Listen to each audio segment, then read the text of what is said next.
I hope you people are doing good. ठीक हो, मस्त हो, बेहतरीन हो।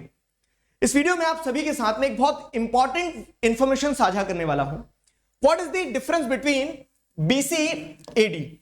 हिस्ट्री जब हम पढ़ना शुरू करते हैं ना, तो हिस्ट्री के साथ में पहला इंटरेक्शन ये होता है हमारा कि हमें डेट्स पढ़ना पड़ती है, वहीं पे पसीने आने लगते हैं। और उन डेट्स के साथ में भी पता नहीं क्या कोड वर्ड लगा दिया जाता है जादू की तरह, जिसमें बीसी होता है, एडी होता है, कहीं पे सी देखने को मिलता है, कहीं पे बीसीई देखने को मिलता है। सेंचुरी बोल के कंफ्यूज कर देते हैं, first half of century, second half of century.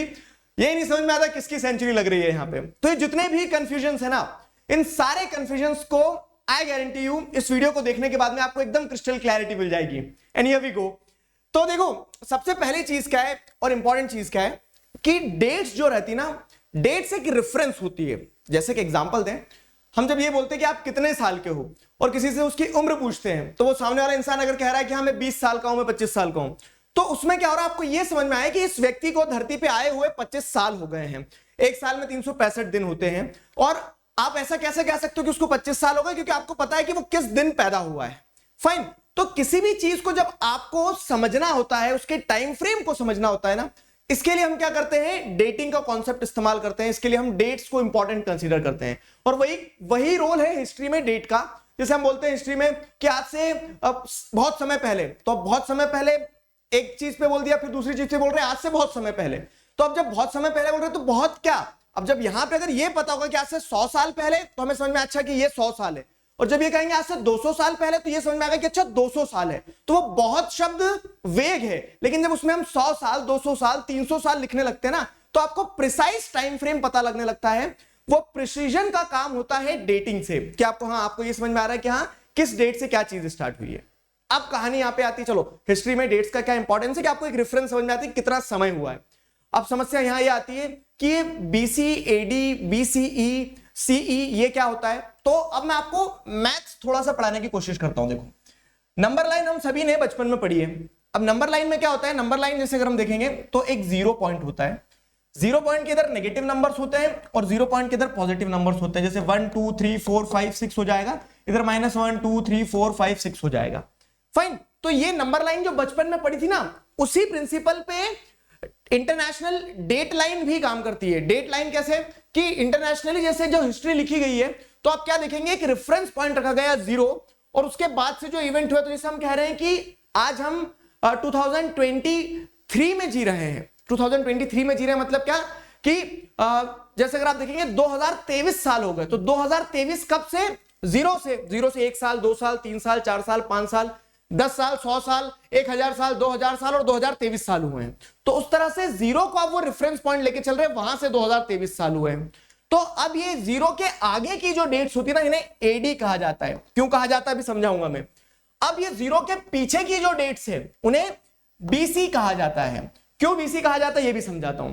तो ये 0 रेफरेंस पॉइंट किसके बर्थ से लिया गया पता है? जीसस क्राइस्ट के।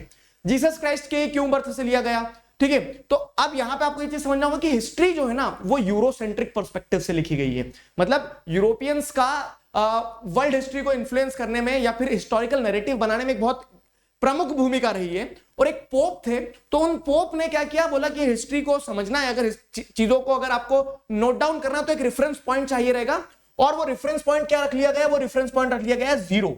फाइन। तो अब ये 0 रेफरेंस पॉइंट कैसे रखा गया कि जिस दिन जीसस क्राइस्ट का बर्थ हुआ था, उस दिन को हम क्या मान रहे हैं? 0 मान रहे हैं। वहां से युग प्रारंभ हुआ। अब सेम चीज अगर आप जैसे देखेंगे तो क्या हो जाएगा? अब सेम चीज जैसे आप देखेंगे तो इंडियन कल्चर में विक्रम संवत चलता है।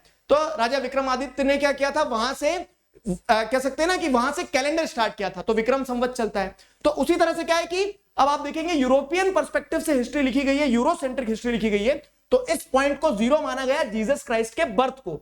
अब यहां से अगर मान लो कि कोई इवेंट हुआ, जैसे 1947 में क्या होता है? इंडिया को इंडिपेंडेंस मिली। तब आपको समझ में आएगा कि 1947 साल बाद, 1947 साल कौन से? तो जीसस क्राइस्ट के 1947 सालों के बाद में इंडिया को इंडिपेंडेंस मिली। तो यहां पे ये सारे जो ईयर्स आएंगे आगे, उन्हें एडी कहा जाता है। एडी का मतलब होता है एनो डोमिनी। बहुत सारे लोग यहाँ पे कंफ्यूज होते हैं और वो सोचते हैं कि जीसस क्राइस्ट की डेथ के बाद में आफ्टर डेथ पढ़ लेते से। तो आफ्टर डेथ नहीं होगा। क्यों नहीं होगा वो समझाता हूं मैं। क्योंकि अगर जीसस क्राइस्ट आए इस धरती पर, तो उन्होंने एक समय जीवन बिताया है यहाँ पे। फॉर एग्जाम्पल जैसे हम मान के चलते कि अगर वो 100 साल रहे, तो अगर आप आफ्टर डेथ बोलोगे ना, तो आफ्टर डेथ में 100 साल का तो हिसाब किताब गायब कर दिया आपने।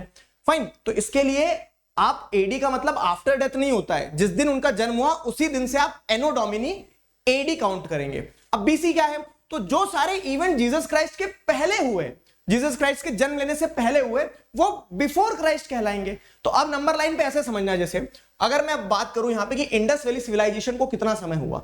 इंडस वैली सिविलाइजेशन की अगर बात करें तो हम इंडस वैली सिविलाइजेशन को जैसे बोल रहे हैं हम कि 2500 ईयर्स बीसी, तो इसका मतलब ये नहीं कि 2500 साल पुरानी है, बस हम 2023 में जी रहे हैं और 2500 साल पुरानी है बस वो।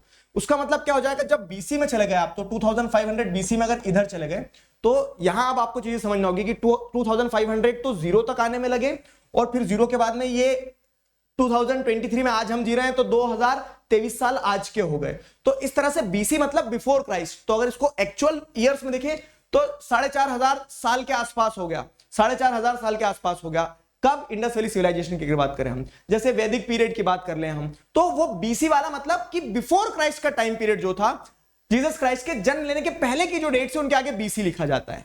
अब यहां पे एक नई चीज आ जाती है, जैसे ये तो आपको क्लैरिटी मिल गई होगी इससे, ठीक है। एक बार रिकॉल करेंगे, क्या है, बर्थ ऑफ क्राइस्ट को रेफरेंस पॉइंट लिया जाता है, जीसस क्राइस्ट के बर्थ के पहले की जितनी डेट्स होगी उन्हें बिफोर क्राइस्ट कहा जाएगा। फाइन, उन डेट्स के आगे जैसे अगर लिखा है कि 100 बीसी, चलो एक होमवर्क दे रहा हूं मैं, 100 बीसी अगर मैं लिख रहा हूं तो एक्चुअली कितने साल पुरानी बात हो रही है आपको ये कमेंट सेक्शन में बताना है। अगर मैं आपको बता रहा हूं कि किसी चीज को 100 बीसी में कोई इवेंट हुआ था, तो 100 बीसी को एक्चुअली कितने साल हो गए आप मुझे कमेंट सेक्शन में बताएंगे, ठीक है। मतलब वो हमारी नंबर लाइन के 100 साल और इधर है, तो अब आप गणित लगा लेना अपना, ठीक है। तो बीसी और एडी क्लियर हो गया। अब यहां जो एक कंफ्यूजन आता है क्या, कि कहीं कहीं पे जैसे अगर आप देखेंगे तो एडी की जगह सीई लिखा रहता है, और कहीं कहीं पे बीसी की जगह बीसीई लिखा रहता है। तो ये क्या होता है, ठीक है। ये जो चीज है, ये चीज मैं आपको समझाता हूं कि जैसे मैंने आपको बताया कि हिस्ट्री यूरोसेंट्रिक पर्सपेक्टिव से लिखी गई है, तो उसमें जीसस क्राइस्ट के बर्थ को रेफरेंस पॉइंट लेके चल रहे हैं। लेकिन जो लोग जीसस क्राइस्ट को नहीं मानते हैं, वो बोलेंगे कि हम जीसस क्राइस्ट के हिसाब से एनो डोमिनी और बिफोर क्राइस्ट क्यों माने, ठीक है, हम तो जीसस क्राइस्ट को नहीं मान रहे। तो उसके चलते क्या है, स्पेसिफिकली जैसे ज्यूस की बात करें तो उसके चलते क्या हुआ था, उसके चलते बीसीई वर्ड यूज किया गया था। मतलब सीई और बीसीई वर्ड क्या है ये समझा देता हूं मैं आपको, ठीक है। तो वही जो बिफोर क्राइस्ट वाला टर्म था उसको बीसीई बोला जा रहा है, बिफोर कॉमन एरा। मतलब रेफरेंस पॉइंट वही है कि जीरो को ही लेके चलेंगे, बस बोलने का तरीका बदल दिया। क्या बोलने का तरीका बता दिया कि जैसे पराठा होता है, लेकिन एक्सट्रीम नॉर्थ में परोंठा बोलेंगे उसको, है तो वही पराठा, ठीक है। तो वही केस यहां पे कि बिफोर क्राइस्ट वाली चीज को क्या बोला जाने लगा, बीसीई, मतलब बिफोर कॉमन एरा। तो जो जीरो से आप कॉमन एरा लेके चल रहे हो उसके पहले के टाइम को बिफोर कॉमन एरा, और एडी वाले पार्ट में जहां एनो डोमिनी कहा जाता था उसे सीई कहा जाने लगा। सीई मतलब कॉमन एरा। तो जीरो से स्टार्ट हुआ कॉमन एरा, और जीरो के पहले वाला टाइम बिफोर कॉमन एरा हो गया। बड़ा सिंपल, बड़ा सटीक। तो अब हिस्ट्री में जहां भी आपको एडी, बीसी, बीसीई या फिर सीई लिखा मिले तो घबराना नहीं है, ये समझना है बस कि हाँ जीरो रेफरेंस पॉइंट है, उसके पहले की चीज सारी क्या हो जाएगी, एडी या फिर सीई, और उसके मतलब उसके आगे की चीज एडी या सीई हो जाएगी, और उसके पीछे की चीज क्या हो जाएंगी, बीसी या बीसीई हो जाएगी। इन सारी चीजों के ऊपर एक और कंफ्यूजन जो रहता है, आई डोंट नो कितने लोगों को ये होता है, वो होता है सेंचुरी में, कि सेंचुरी का मतलब क्या, समझ नहीं आता है। मैं आपको एक निंजा टेक्निक बताता हूं। जैसे हम बोलते हैं ना कि I am 21 running, I am 25 running, I am 30 running, तो 30 साल में दौड़ लगा रहे हैं। फाइन, तो वही हमारा सेंचुरी का भी होता है। जब कहा जाता है कि we are living in a 21st century, मतलब 21st सेंचुरी क्या हो जाएगा कि वो जो 2000 से चालू हुई है and it is running for 21st birthday, ठीक है। तो जब 2100 हो जाएगा ना, 2100 हो जाएगा तो 21st सेंचुरी कंप्लीट हो जाएगी। जैसे हम कहते हैं कि India got its independence in 20th century. 20th century में इंडिपेंडेंस मिली, मतलब क्या कि वो अपने 20th बर्थडे के लिए दौड़ लगा रही थी, ठीक है, 20th बर्थडे के लिए दौड़ लगा रही थी। तो ये जो 100 साल का टर्म पीरियड होता है उसे सेंचुरी कहा जाता है। 10 साल के टर्म पीरियड को डिकेड कहा जाता है। तो उसी तरह से सेंचुरी मतलब 100 साल का टाइम पीरियड। और कौन से 100 साल, अगर 20th सेंचुरी मतलब 1900 से 2000, 21st सेंचुरी मतलब 2000 से 2100 के बीच में। फाइन, और इसी में जब शब्द ऐसा जाता है कि first half of the 20th century, तो सिंपल है कि 20th सेंचुरी मतलब 2000 से 2100 के बीच में फर्स्ट हाफ कहा जा रहा है, मतलब क्या, हाफ कर दो तो 2000 से 2050 के बीच का जो टाइम पीरियड रहेगा वो फर्स्ट हाफ हो गया। क्वार्टर की बात कर दें तो 2000 से 2025 के बीच में फर्स्ट क्वार्टर हो गया। लास्ट क्वार्टर की अगर बात करेंगे तो 2075 से 2100 के बीच का टाइम पीरियड जो रहेगा तो लास्ट क्वार्टर हो जाएगा। क्वार्टर मतलब एक चौथाई, हाफ यानी 50 साल का टाइम पीरियड। तो इस तरह से डेट्स को आपको समझना है, क्या कॉन्सेप्ट होता है, वो सारा सब कुछ मैंने समझाया आपको, और मैं उम्मीद करता हूं कि आपको क्लैरिटी भी मिल गई है। So this was all in today's core concept series. I hope you people enjoyed it. इसी तरह के और वीडियोस आपको चैनल पर मिल जाएंगे। तब तक अपना ध्यान रखिए, मुस्कुराते रहिए। अभी के लिए साइन ऑफ करता हूं। Signing off with this, together we can, we will. Thank you very much.